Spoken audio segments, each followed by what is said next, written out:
വളരെ പെട്ടെന്ന് തന്നെ തയ്യാറാക്കിയെടുക്കാൻ പറ്റിയതാണ്. നല്ല സോഫ്റ്റാണ്, അതുപോലെ തന്നെ നല്ല ടേസ്റ്റുമാണ്. അധികം സമയമൊന്നും നമ്മൾ ചിലവാക്കേണ്ടതില്ല ഉണ്ണിയപ്പം ചുടാനായിട്ട്.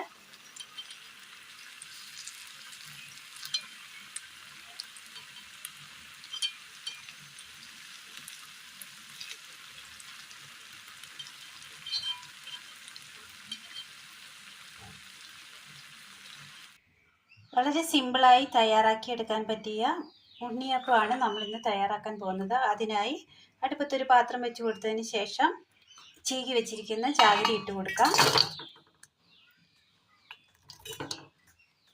ഇത് നമ്മൾ എടുത്തിരിക്കുന്നത് 3 ക്യൂബ്സ് ആണ്. അല്പം വെള്ളം ഒഴിച്ച് കൊടുക്കാം. നന്നായി ഒന്ന് ഉരുക്കിയെടുക്കാം. വെള്ളം ഉരുക്കാനായി ചീകി ഇടുവാണെങ്കിൽ പെട്ടെന്ന് തന്നെ അത് ഉരുക്കി കിട്ടുന്നതാണ്. ക്യൂബ്സ് ഇടുന്ന അത്രയും സമയം വേണ്ടി വരില്ല. ജാഗരി നല്ലതുപോലെ ഉരുക്കി കിട്ടിയിട്ടുണ്ട്. ഇത് തണുക്കാനായി മാറ്റി വെക്കാം. ഒരു പാൻ എടുത്ത് അടുപ്പത്ത് വെച്ചതിന് ശേഷം ചൂടായി കഴിയുമ്പോൾ അതിലേക്ക് അല്പം ജീരകവും ഏലക്കയും ഇട്ട് കൊടുത്തിട്ടുണ്ട്.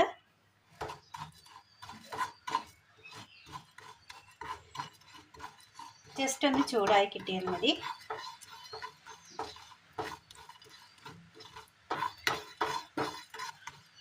ചൂടായി കിട്ടിയിട്ടുണ്ട്. വാങ്ങി വെക്കാം. ഒരു പാത്രം എടുത്തതിന് ശേഷം അതിലേക്ക് 1 ഗ്ലാസ് വെള്ളം ഒഴിച്ചു കൊടുക്കാം. മൈദയാണ് നമ്മൾ എടുത്തിരിക്കുന്നത്. അല്പാൽപമായി ഇട്ട് കൊടുക്കാം. കട്ട കെട്ടാതെ ഒന്ന് ഇളക്കിയെടുക്കാം.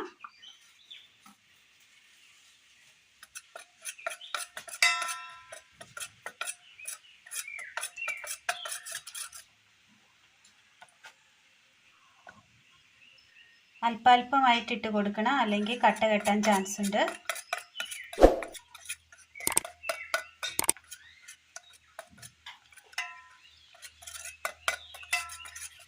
നല്ലതുപോലെ മിക്സ് ചെയ്തെടുത്തിട്ടുണ്ട്. കുറുകി കിട്ടിയിട്ടുണ്ട്. ഇനി ഇതിലേക്ക് വെല്ലം ഉരുക്കിയ പാനി ഒഴിച്ചു കൊടുക്കാം.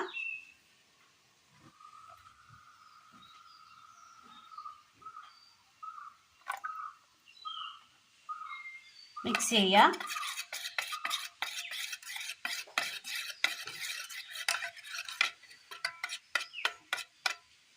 ഇനി ഇതിലേക്ക് റവ ഇട്ട് കൊടുക്കാം.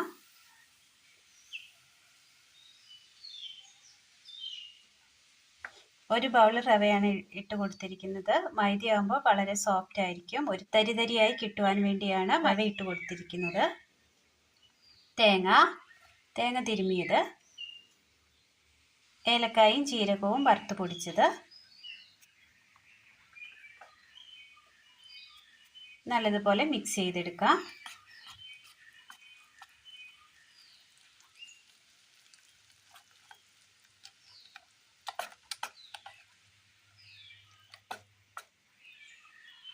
മിക്സ് ചെയ്തെടുത്തിട്ടുണ്ട്. ശേഷം ഇതിലേക്ക് അല്പം ബേക്കിംഗ് സോഡ ഇട്ട് കൊടുക്കാം. മിക്സ് ചെയ്യാം.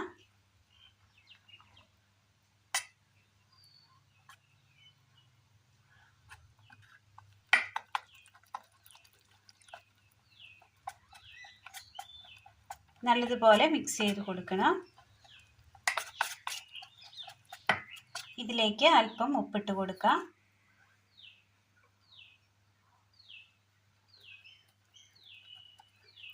നന്നായി മിക്സ് ചെയ്യണം.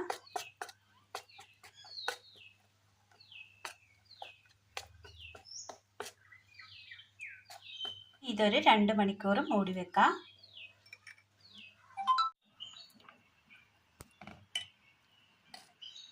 രണ്ട് മണിക്കൂറായിട്ടുണ്ട്.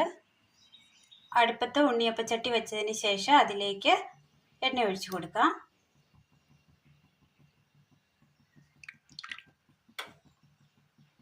എണ്ണ നന്നായി ചൂടായി വന്നിട്ടുണ്ട്. ഉണ്ണിയപ്പച്ചട്ടിയുടെ കുഴികളിലേക്ക് മാവ് ഒഴിച്ചു കൊടുക്കാം.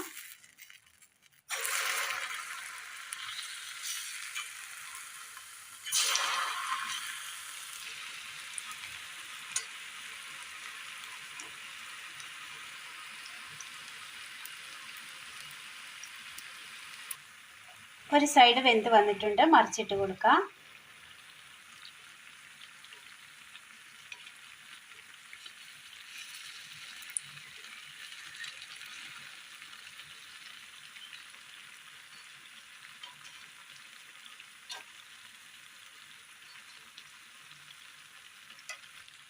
നന്നായി ഫ്രൈ ആയി കിട്ടിയിട്ടുണ്ട്.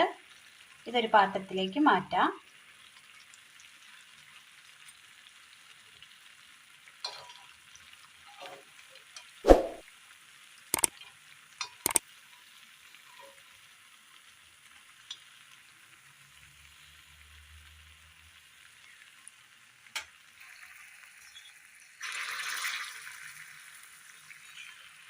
ഇതുപോലെ എല്ലാം ഒന്ന് ചുട്ടെടുക്കാം. നല്ല സോഫ്റ്റായി പെട്ടെന്ന് തയ്യാറാക്കിയെടുക്കാൻ പറ്റിയതാണ്. ഈ ഓണത്തിനൊക്കെ സമയമില്ലാതെ കഷ്ടപ്പെടുന്നവർക്ക് പെട്ടെന്ന് ഈസി ആയിട്ട് സിമ്പിളായിട്ട് തയ്യാറാക്കിയെടുക്കാൻ പറ്റിയ റെസിപ്പിയാണിത്. അപ്പോൾ ഇന്നത്തെ വീഡിയോ എല്ലാവർക്കും ഇഷ്ടമായി എന്ന് വിചാരിക്കുന്നു. ഇഷ്ടമായാൽ ലൈക്ക് ചെയ്യാനും ഷെയർ ചെയ്യാനും സബ്സ്ക്രൈബ് ചെയ്യാനും മറക്കരുത്. താങ്ക്